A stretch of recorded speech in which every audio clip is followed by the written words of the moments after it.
Buongiorno e bentornati a un altro dei nostri video incontri. Oggi termineremo l'argomento inerente a quelle che sono le patologie da sovraccarico e ci occuperemo di due condizioni molto frequenti e anche se non gravi, invalidanti per svolgere quella che è l'attività sportiva. In particolare ci occuperemo di quella che viene chiamata malattia o morbo di De Quervain, due tendini infiammati a livello del polso, e quello che comunemente viene chiamato dito a scatto, ovvero un'infiammazione dei tendini flessori a livello del palmo della mano. Anche oggi ringrazio la Federica per essere qui con noi e darci una mano.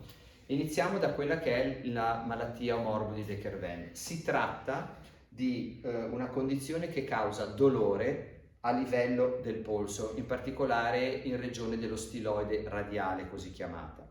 In questo punto abbiamo i due tendini estensori che, partendo a livello del gomito, hanno lo scopo uno di tirare sul pollice e si chiama estensore breve, e un altro gruppo muscolare che si inserisce sempre alla base del primo raggio e ha lo scopo di abdurre, ovvero di allargare il pollice.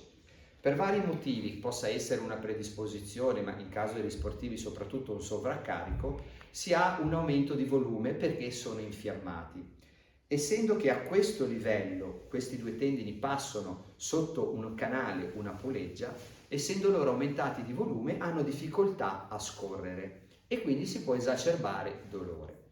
I pazienti di solito riferiscono dolorabilità nella regione del passaggio di questi due tendini, dolore ai movimenti di rotazione. Spesso il paziente riferisce di avere difficoltà nei movimenti di svitare i barattoli, girare le chiavi, e nei casi più avanzati si può anche apprezzare proprio una tumefazione, quindi un rigonfiamento in questa zona e una irradiazione della dolorabilità lungo l'avambraccio. Anche qui il trattamento iniziale è sicuramente di tipo conservativo, consiste nel ghiaccio, consiste nel confezionamento di tutori in termoplastico dedicati fatti apposta. Ricordiamoci che ogni tutore a livello del polso ha un suo scopo, quindi in questa situazione il tutore, che deve sempre essere tenuto solo di notte inizialmente, fa in modo che si abbia un'estensione del primo raggio, una zona di scarico nel punto di maggior attrito di fastidio. Questo deve essere tenuto per circa un mese e mezzo durante la notte. Durante il giorno lo stesso terapista della mano è in grado di costruire dei tutorini funzionali che, permettendo comunque l'utilizzo del pollice, vanno a scaricare le forze su questi tendini. In alcuni casi selezionati si può anche optare per un trattamento infiltrativo, ovvero andare a iniettare del cortisone nella zona più fastidiosa, nella zona di passaggio. Ricordiamoci che il cortisone, se si può, bisogna evitarlo e quindi le indicazioni sono estremamente limitate.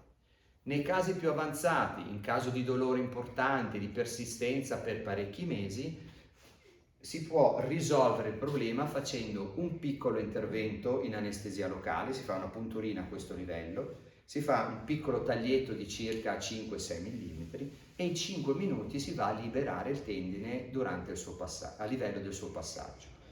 Medicazione per circa una decina di giorni, non vi è immobilizzazione, il paziente è in grado di muovere la mano appena finito l'intervento chirurgico, di guidare la macchina dal giorno dopo, e una volta tolta la medicazione si consiglia di fare 1 o 2 sedute di fisioterapia per educare il paziente a massaggiare la zona interessata.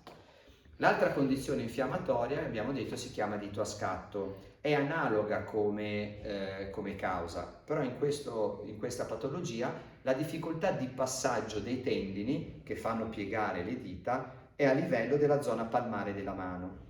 Lungo le dita abbiamo 8 canalini, 8 pulegge, all'interno delle quali i due tendini delle dita lunghe passano. Lo scopo di queste pulegge è quello di tenere i tendini adesi al canale digitale per poterli fare svolgere la sua azione. Se non vi fossero, in caso di lesioni, come si verifica ad esempio più frequentemente in alcuni sport come l'arrampicata, si verrebbe a creare un effetto corda ad arco. Anche qui la sintomatologia iniziale può essere di dolorabilità a questo livello, a volte associata anche a uno scatto del dito in estensione, più o meno doloroso. Nelle ultime fasi il paziente deve a volte aiutarsi per estendere il dito. Il punto di partenza fondamentale e mandatorio è un trattamento conservativo all'inizio, anche qui con l'utilizzo di tutori notturni in una posizione particolare e piccoli tutorini funzionali durante il giorno. Una terapia infiltrativa, un solo tentativo si può fare, troppe infiltrazioni possono addirittura causare delle lesioni a livello delle strutture anatomiche, in questo caso del tendine. Se anche qui dopo il trattamento conservativo per patologie che danno algie, quindi dolori importanti e persistono per lungo tempo, si può fare un piccolo intervento in endoscopia senza mettere punti che permette in 5 minuti di andare a liberare il tendine. Quindi queste condizioni, per quanto fastidiose, possono essere trattate e sia col trattamento conservativo, eventualmente piccoli interventi chirurgici, si possono risolvere. A presto.